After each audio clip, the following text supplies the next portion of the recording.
Hello everyone, नमस्कार। एक बार फिर से स्वागत करता हूं।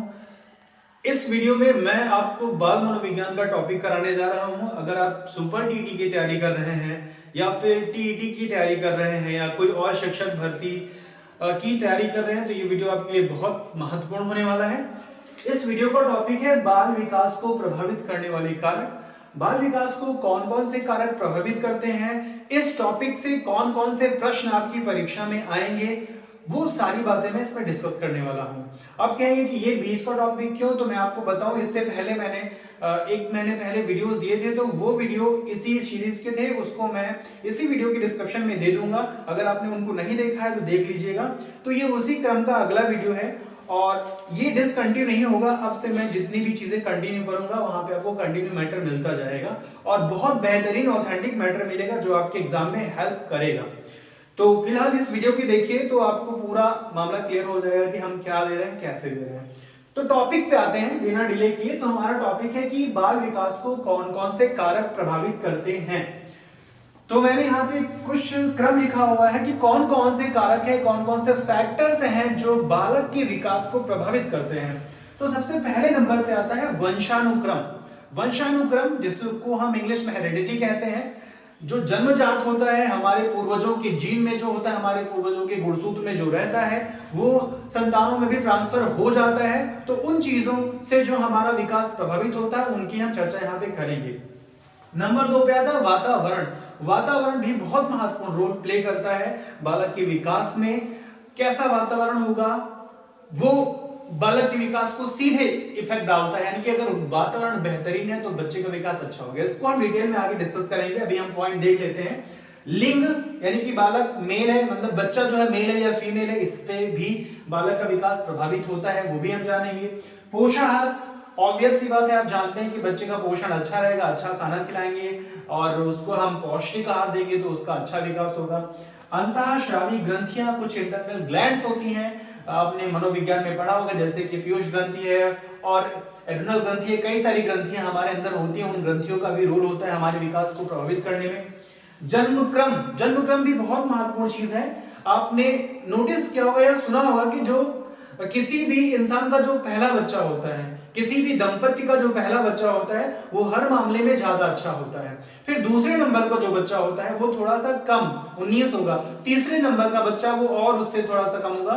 तो बच्चे का जो क्रम है वो किस पायदान का है वो भी मैटर करता है उसके विकास पे। हालांकि ये सभी पे लागू नहीं होता है, ये चीज अपवाद भी होती है। जरूरी नहीं कि जो लास्ट वाला बच्चा है वो एकदम कमजोर हो। आपने कई बार देखा होगा कि जो 7वें 8वें नंबर की जो संतान होती है बहुत ब्रिलियंट हो जाती है। अब महात्मा गांधी का एग्जांपल ले सकते हैं और बहुत सारे लोग हैं जो अपनी फैमिली में लास्ट में आए लेकिन बहुत बड़ा काम करके गए। तो लेकिन ये टॉपिक मैटर करता है, हमेशा मैटर नहीं करता है।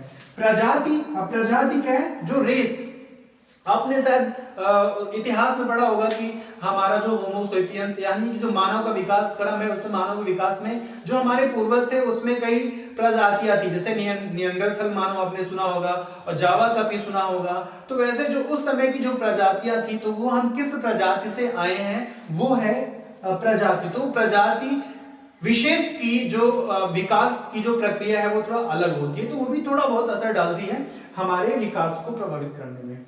शुद्ध वायु एवं वातावरण, ये भी एक तरह से पर्यावरण का टॉपिक है। ये वातावरण अलग है, ये इसको आप माहौल कह सकते हैं कि जो हमारे आसपास का माहौल कैसा है, वहां लोग कैसे हैं, वहां पे जो है गाली गलौज या गलत तरह की एक्टिविटी तो नहीं हो रही। तो ये वातावरण थोड़ा सा इन्वायरमेंट, माहौल शब्द से आप इसको कर सकते हैं। ये वाला जो ये मैं लिख रहा हूं शुद्ध वायु वातावरण, शुद्ध वायु एवं प्रकाश, ये वातावरण यानी कि हमारे आसपास का जो नेचर है वो कैसा है।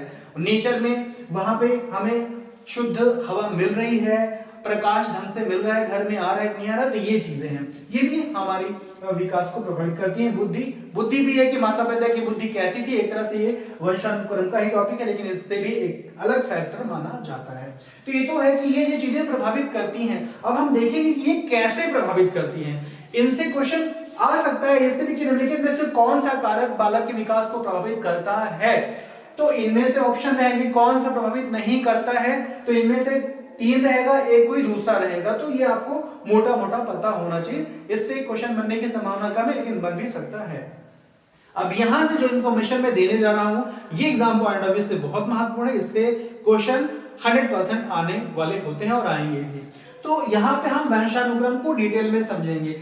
सबसे जरूरी है वंशानुक्रम संबंधी जो परिभाषाएं दी गई हैं, अलग अलग मनोवैज्ञानिकों ने अलग अलग परिभाषाएं दी हैं। आप जानते हैं टीटी सुपर टीटी में परिभाषाओं के क्वेश्चन अक्सर पूछ लिए जाते हैं, तो ये मैंने कुछ परिभाषाएं जो टॉप सेलेक्टेड परिभाषाएं हैं जो एग्जाम के लिए जरूरी है मैंने लिखा है, इनको आप नोट करके याद कर लीजिएगा। मैं यहाँ पे इनको रीड कर देता हूँ, आप इनको सुन लीजिए और इसके बाद इनको अपने तरीके से जैसे हो इनको आप रट्टा मान लीजिए, याद कर लीजिए, जो भी तरीका आपको अच्छा लगता हो। तो पहली डेफिनेशन वंशानुक्रम की है, वंशानुक्रम व्यक्ति की जन्मजात विशेषताओं का पूर्ण योग है।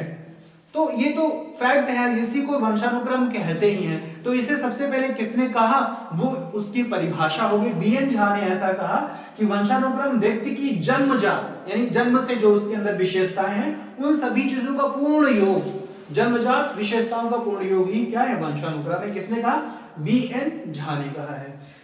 अगली डेफिनेशन देखेंगे, शारीरिक तथा मानसिक विशेषताओं का माता पिता से संतानों में हस्तांतरण होना वंशानुक्रम है।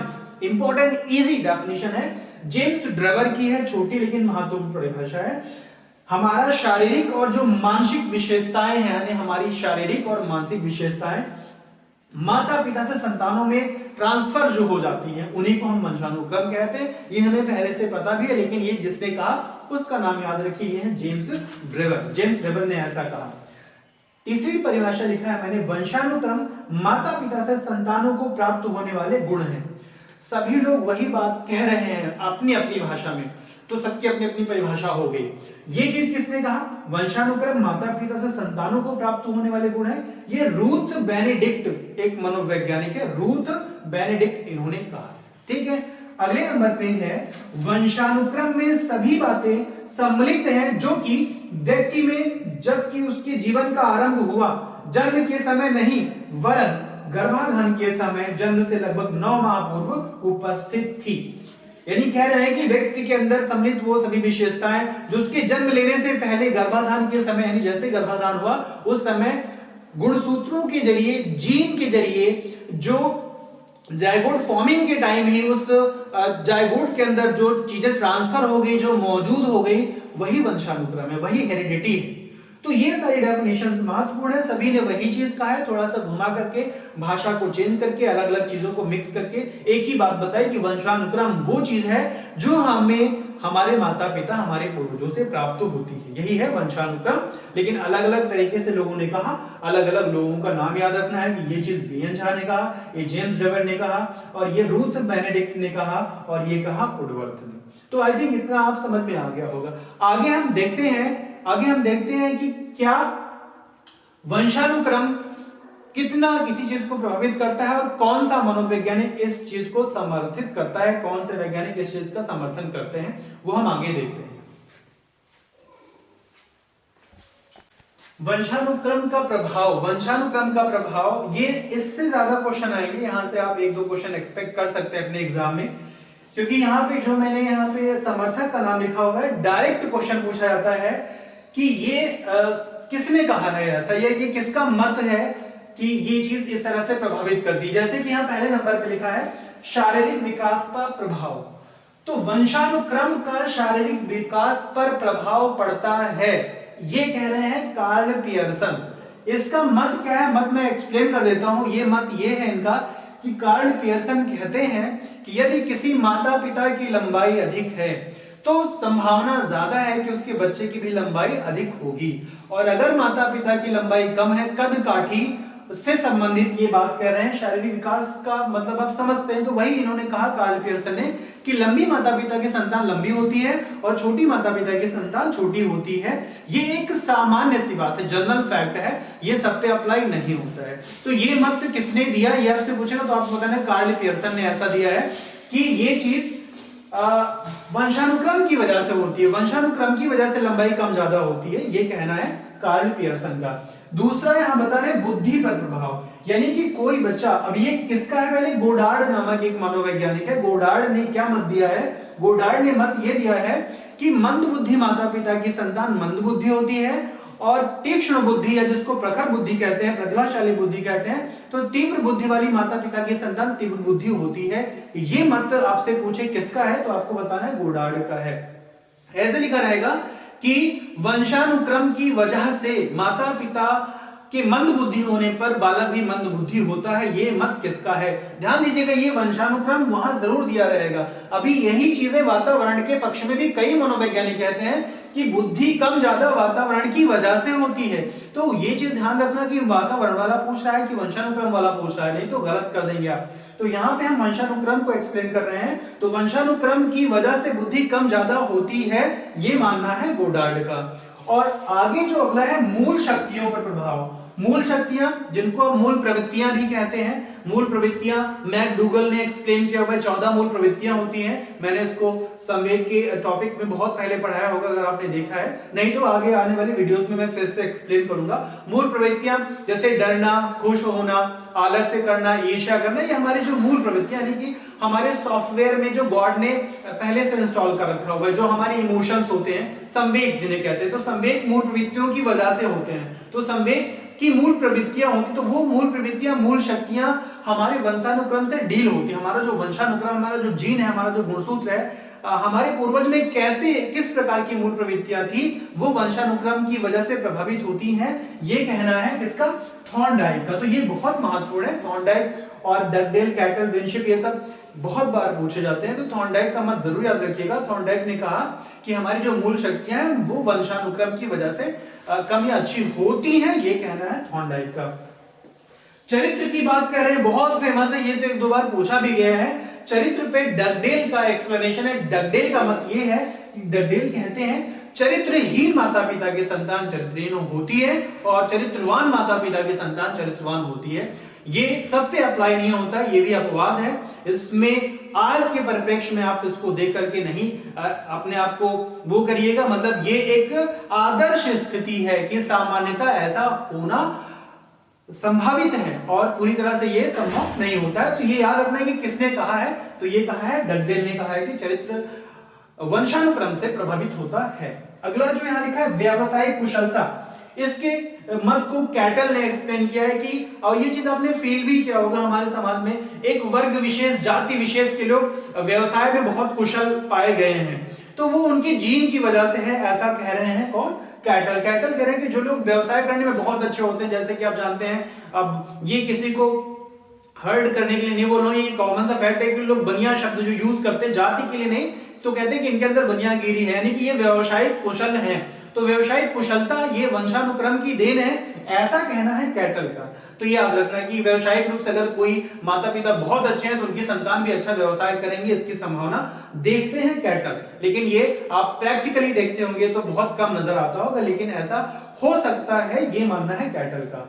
सामाजिकता पर प्रभाव, ये भी एक महत्वपूर्ण चीज है, ये विनशिप के द्वारा एक्सप्लेन किया गया। इनका मत ये था कि अगर माता पिता सामाजिक है, यानी कि समाज में अच्छा उनका व्यवहार है, मिलनसार है, सभी से मिलते जुलते हैं, उनका सामाजिक दायरा बहुत बड़ा है और बहुत अच्छे से समाज में मिलजुल के रहते हैं, तो ये चीज उनके बच्चों पे भी अप्लाई होती है, ऐसा कह रहे हैं विनशिप। और ये आपने सामान्यता देखा भी होगा और इसके अपवाद भी मिलते हैं। लास्ट जो सबसे महत्वपूर्ण है, ये है महानता पर प्रभाव। कोई माता पिता महान है तो उसकी संतान भी महान होगी, ऐसा कहना है गाल्टन का। लेकिन कहेंगे इसके तो बहुत सारे अपवाद हैं। माता पिता की बात कर लेते हैं, महात्मा गांधी की संतान कोई महान नहीं, महात्मा गांधी जी बहुत महान थे, ढेर सारे लोगों का एग्जांपल आप देखते होंगे।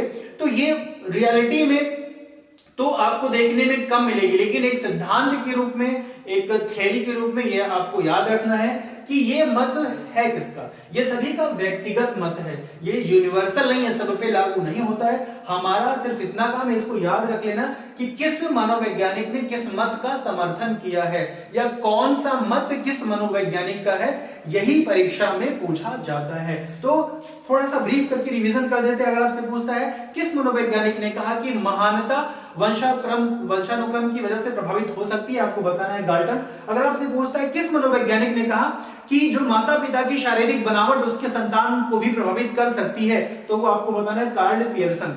किस मनोवैज्ञानिक ने कहा कि माता पिता का जो चरित्र होता है वो बालकों के चरित्र को भी प्रभावित करता है, यानी अगर चरित्रवान माता पिता हैं तो बच्चा भी चरित्रवान होगा, इसकी संभावना ज्यादा है। तो आपको बताना है किसने कहा था ये चरित्र वाला बताया था, डगडेल ने बताया था, है ना।